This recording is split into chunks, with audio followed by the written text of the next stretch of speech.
무더위 속에서도 고생이 많으시죠?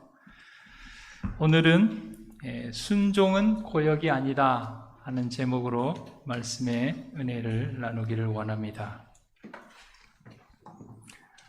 저희 교회에서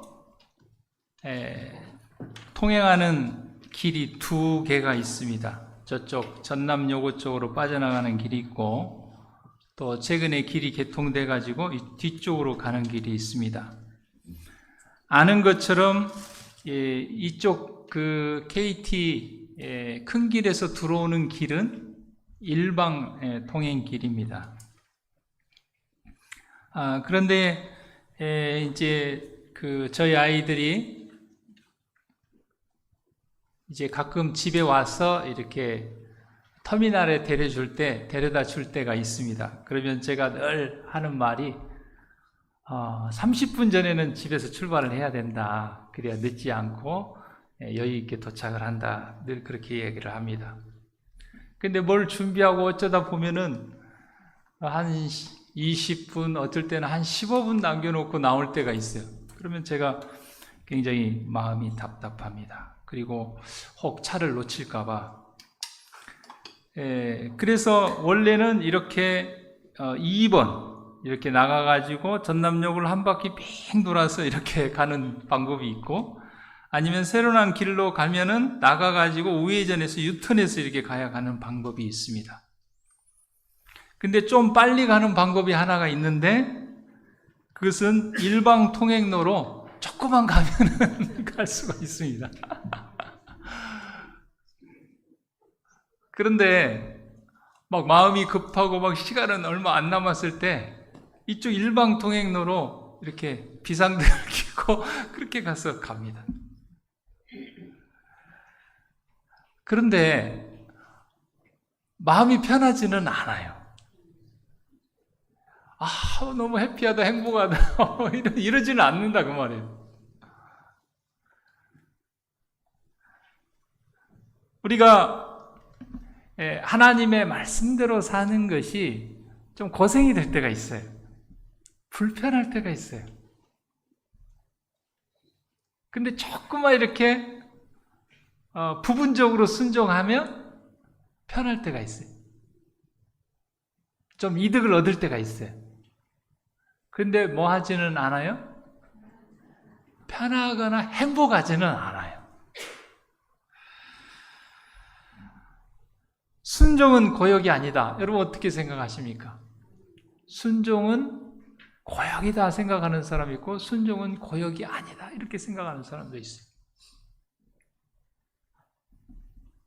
제가 이렇게 어린아이를 키우는 이 엄마들, 이렇게 자모들을 보면은 그렇게 힘들어 하더라고요. 그래가지고 제가 아는 한 엄마는 그런 말을 하더라고요. 아유, 목사님, 차라리 나가서 일을 하죠. 애기 보는 거 너무 힘들어 죽겠어요. 그래. 근데 간혹 이렇게 보면은 분명히 애들 보는 건 힘든데 행복해하는 모습이 보이는 거예요. 얼굴에.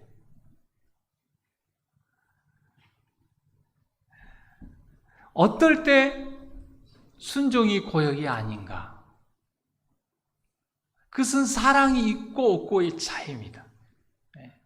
사랑이 있으면 순종이 고역이 아닙니다. 그러나 사랑이 없으면 고역이에요, 고역. 물론 사랑이 있다고 해서 어려움이 없는 건 아니에요. 불편함이 있어요. 시편 40편 8편에 보면 시편 기자가 이렇게 얘기했습니다. 주의 뜻을 행하는 것이 즐겁다. 일방 통행으로 이렇게 싹 가면 빨리 가는데, 삥 돌아서 가는데 즐겁다는 거예요. 시간도 더 걸리고 고생도 되는데 즐겁다는 거예요. 주의 뜻 행하기를 즐겨오니 주의 법이 내 심중에 있나이다. 그러니까 사랑이 있으면 좀 힘들고 어려워도 즐겁다는 거예요. 기쁘다는 거예요. 그러니까 이 순종은 고역이 아니다 하는 고백을 한 사람은 어떤 사람이냐면 그의 심중에 사랑이 있는 사람이에요. 안 힘들어서 고역이 없다 이 말은 아니에요. 똑같이 힘들어요. 똑같이 힘들어요. 제가 아는 사모님은 아이가 셋이에요. 아마 애들이 자주 아파서 병원도 가고 막 이렇게 하는데 굉장히 그 아이들 셋을 보면서 힘들어 보여요. 근데 이렇게 페이스북에 이렇게 글을 올리고 이렇게 사진을 보고 이렇게 하면 이렇게 행복해 보여요. 얼굴에 이렇게 힘들지만 행복하다 이게 쓰여 있어요. 요한일서 5장 3절에 하나님을 사랑하는 것은 그의 계명을 지키는 것이다 그랬어요. 그런데 그의 계명들은 무거운 것이 아니다 그랬어요. 하나님의 계명을 지키는 것이 무거운 것이 아니다. 순종이 고역이 아니다. 이 같은 말이에요. 같은 말. 뭐 하면요? 하나님을 사랑하면. 여러분 남자 여자가 만나가지고 막 서로 막 사랑하고 막 사랑에 빠져가지고 막 열정이 불탄 때는 어때요? 막 집에도 막 그 먼 거리도 데려다 주고 그 다음에 식사비 계산할 때도 돈 계산도 안 하고 다 먼저 내고 뭐 이렇게 하는데 결혼해가지고 아기 낳고 살다가 사랑이 식으면 어때요? 아프다고 그래도 그냥 알아서 병원 가라고 그러고 그 사랑이 식어서 그런 거예요. 사랑이 식어서. 창세기 29장 20절에 보면 야곱이 라헬을 사랑했는데 라헬을 위해서 7년 동안 봉사했는데 그 7년을 7일같이 여겼다 그랬어요.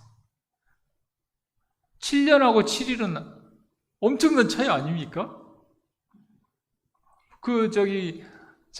사랑하는 외삼촌 집에서 그 라헬을 아내로 맞이하려고 그 외삼촌이 그 야곱보다 한 수 위에요.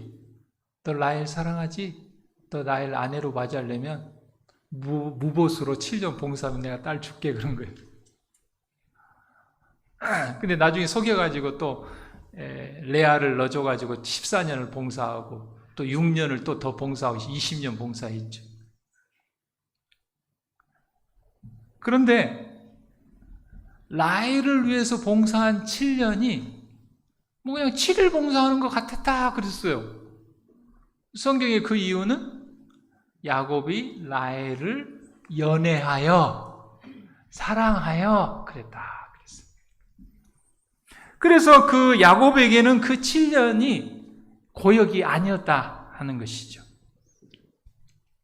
예수님께서 마태복음 6장 10절에 이렇게 말씀하셨습니다. 우리가 기도할 때에 나라의 임하옵시며 뜻이 하늘에서 이룬 것 같이 땅에서 이루어지다 이렇게 기도하라고 그랬어요.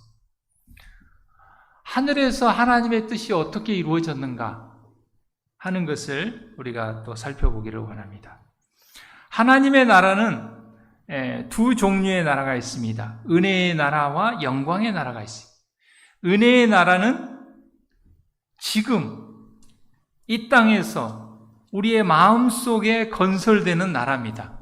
그래서 우리 죄와 반역으로 충만한 우리의 마음이 하나님의 주권에 날마다 굴복하면서 지금도 세워지고 있는 나라, 그게 은혜의 나라입니다.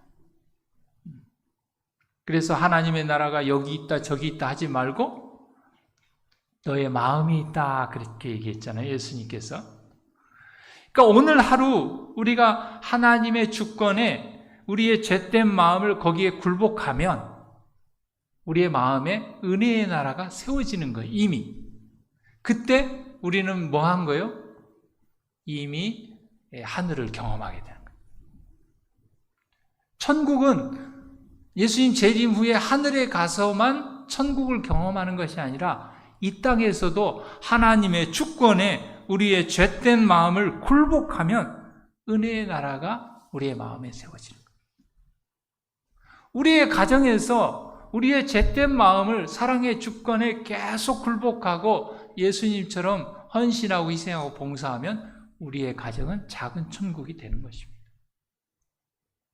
우리의 교회에서 우리의 죄된 마음을 하나님의 사랑의 주권에 날마다 굴복하고 그렇게 하면 이 교회는 작은 천국이 되고 우리가 살고 있는 사회는 그런 작은 천국의 사회가 될 것입니다.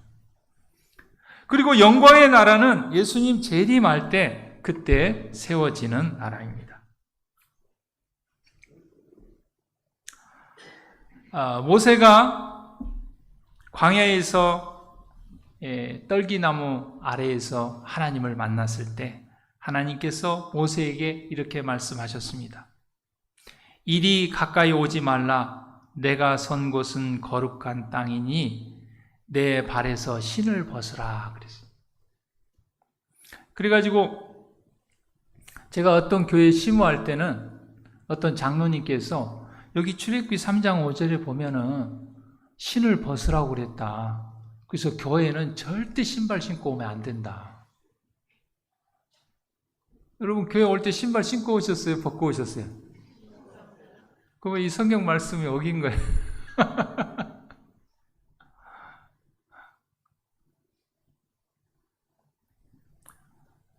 자, 여기서 신발을 벗는다는 것은 하나님의 사랑의 주권에 나의 죄된 마음을 굴복하는 걸 얘기하는 것입니다.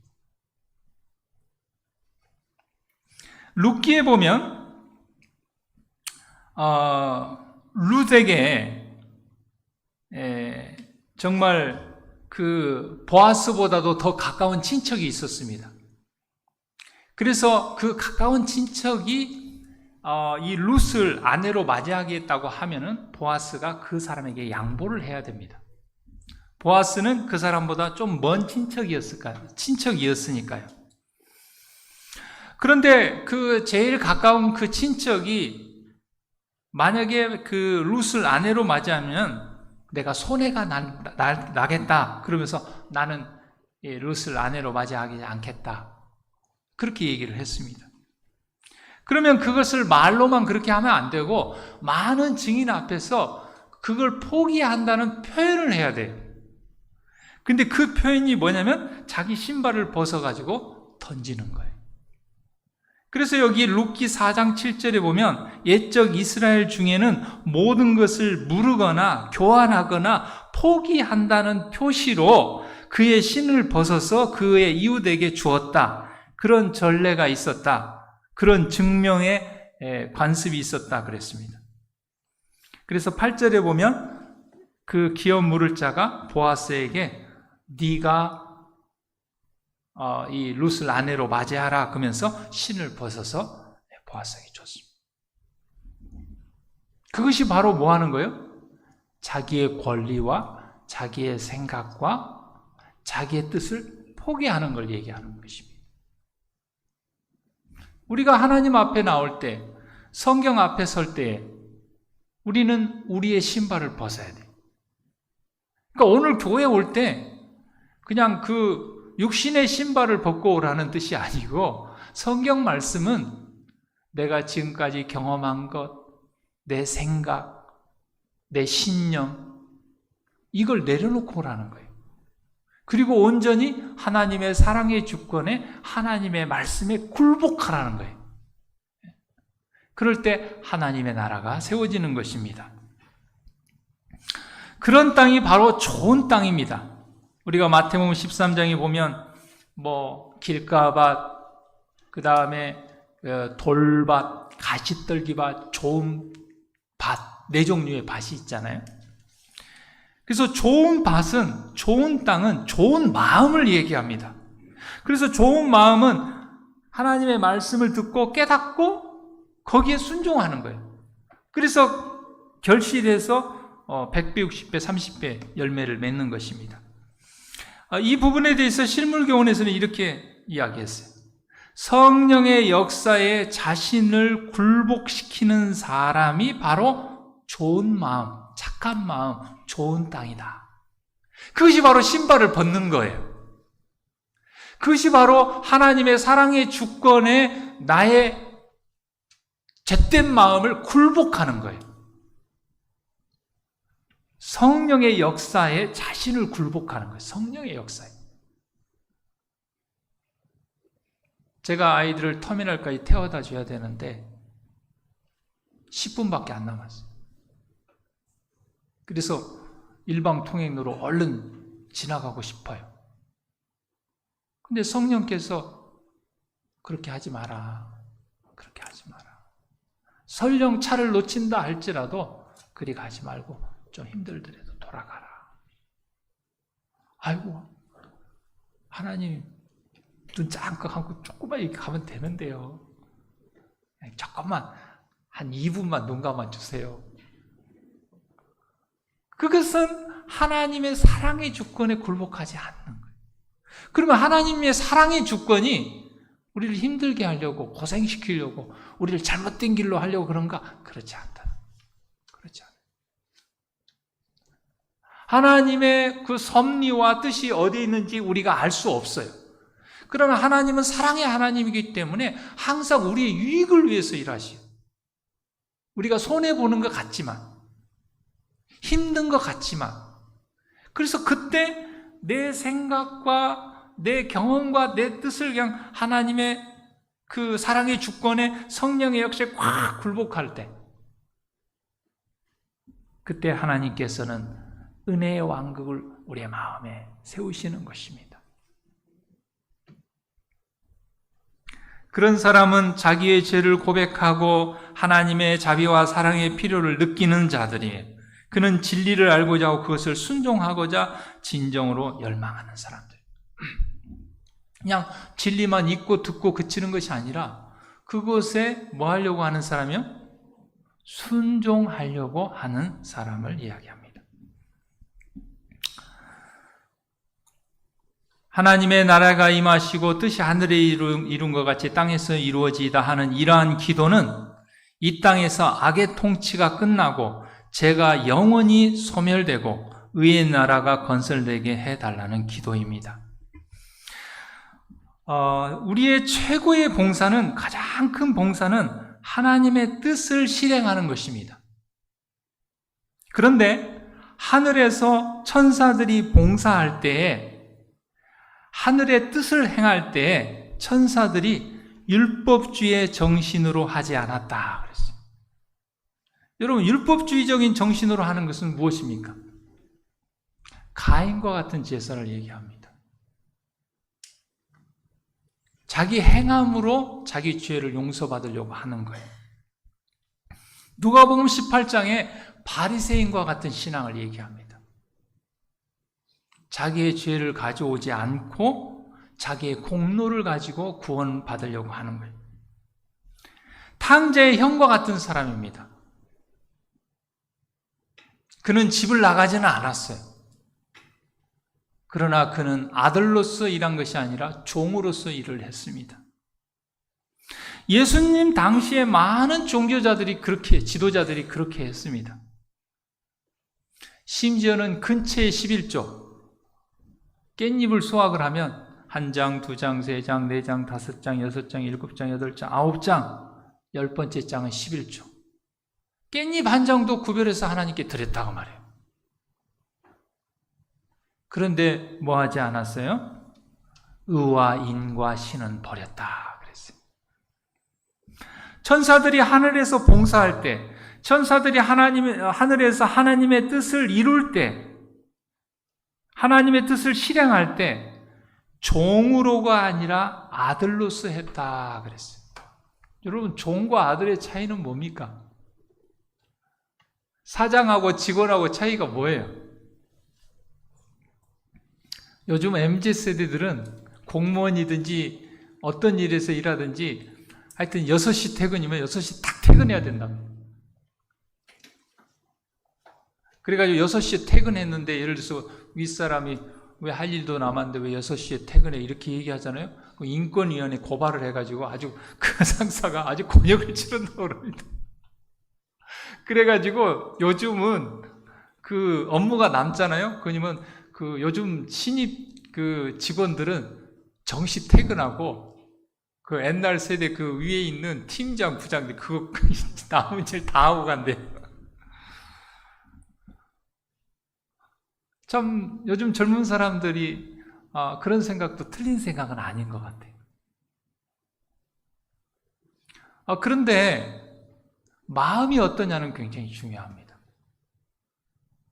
내가 아들로서 봉사하느냐 아니면 종으로 봉사하느냐. 요셉은 어떤 사람이었을까요? 종으로 봉사했을까요? 아들로 봉사했을까요? 요셉은 아들로서 봉사했어요. 그러니까 보디발이 뭐예요?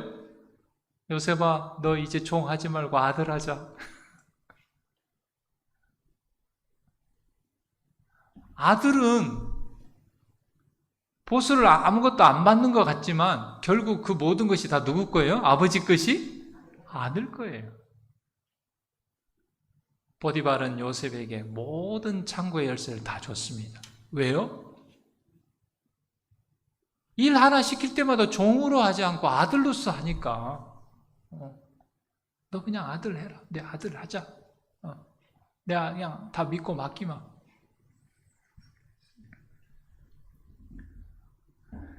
그 천사들과 창조주에는 완전한 연합이 있었습니다.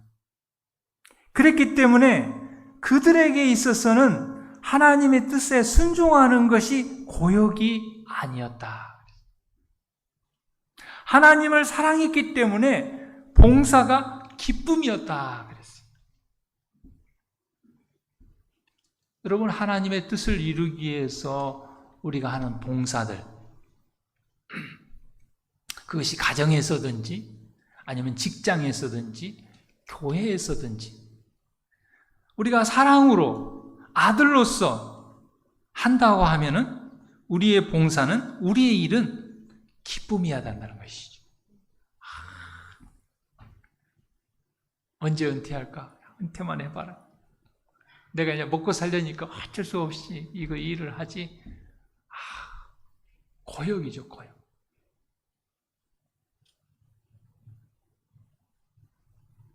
하나님의 뜻을 행하는 것도 마찬가지입니다.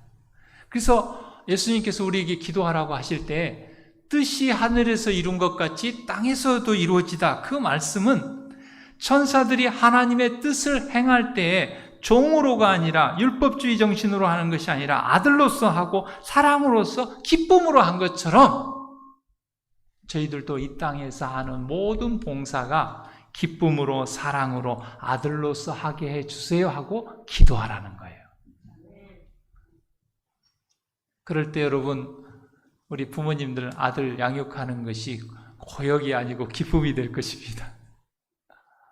남편한테 밥 해주고 빨리 할 때 고역이 아니고 기쁨이 될 거예요. 가정을 위해서 돈을 벌 때 기쁨이 될 거예요. 교회에서 직분을 맡아 봉사할 때 고역이 아니고 기쁨이 될 것입니다. 사랑하는 성도 여러분, 우리의 순종이 하나님의 뜻을 이루는 것이 기쁨이 되기를 간절히 바랍니다.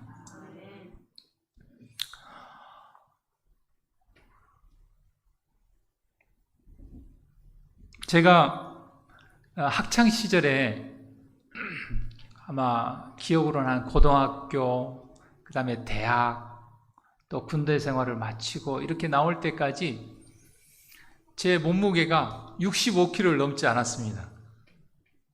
63에서 65. 그래서 많은 사람들이 얘기하기를 좀 살 좀 찌라고 그런 얘기를 자주 들었어요.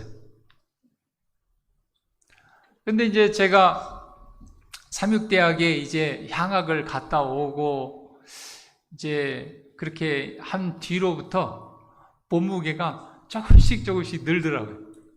그래서 예전에 어떤 사람들이 물만 먹어도 살이 찌요. 그 말이 도저히 이해가 안 갔는데 조금 이해가 가더라고요.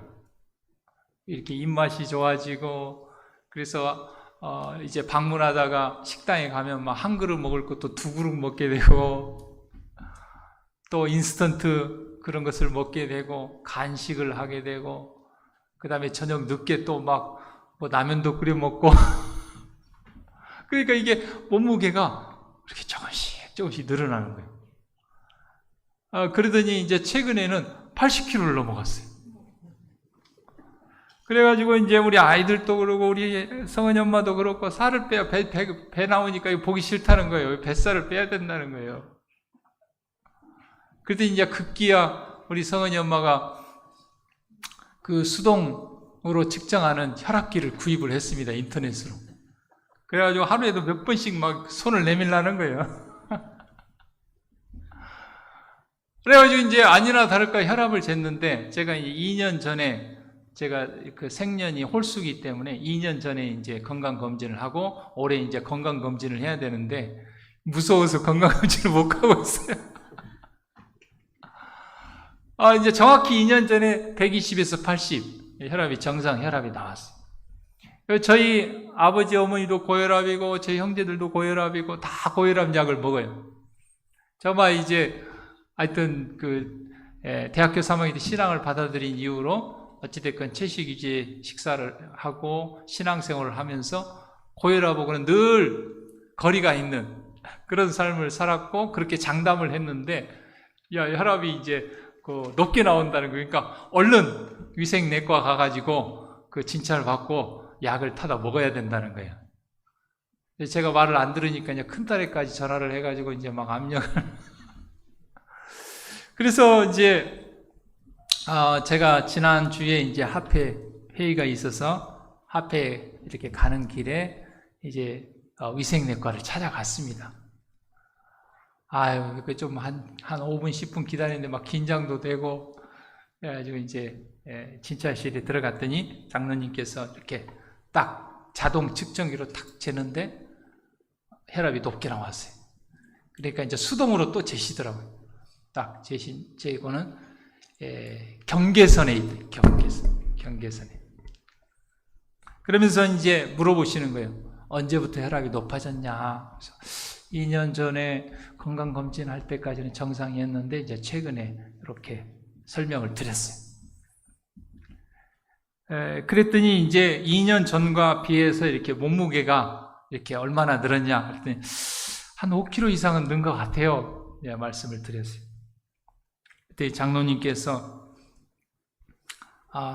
아직 약을 먹지 말고 한번 그 몸무게를 한 5kg 2년 전처럼 한번 이렇게 줄여보고 그때 이제 진찰을 해서 결정을 한번 하자. 그러면서 저녁에는 그냥 이렇게 간단하게 이렇게 먹고 그렇게 하라고 말씀을 하셨어요.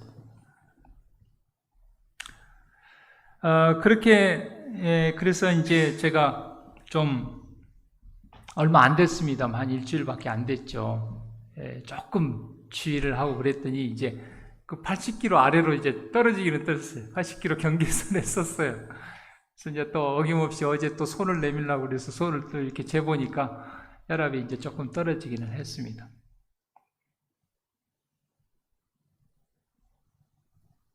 저희 아버지는 정말 성실하고 건강한 분이셨습니다.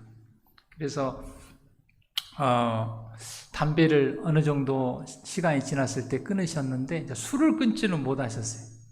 그리고 이제 혈압약을 드시다가 이제 뇌졸중으로 아주 심하진 않지만 그렇게 한번 쓰러지신 이후로 한쪽 편마비가 오고 이제 그러시면서 지금 요양원에 계셔요. 제가 그런 것을 알고 있고 제 그 삶들을 이렇게 뒤돌아보고 또 하나님의 말씀을 이렇게 보면서 우리가 우리의 생각대로 우리의 입맛대로 먹고 마시고 생활하고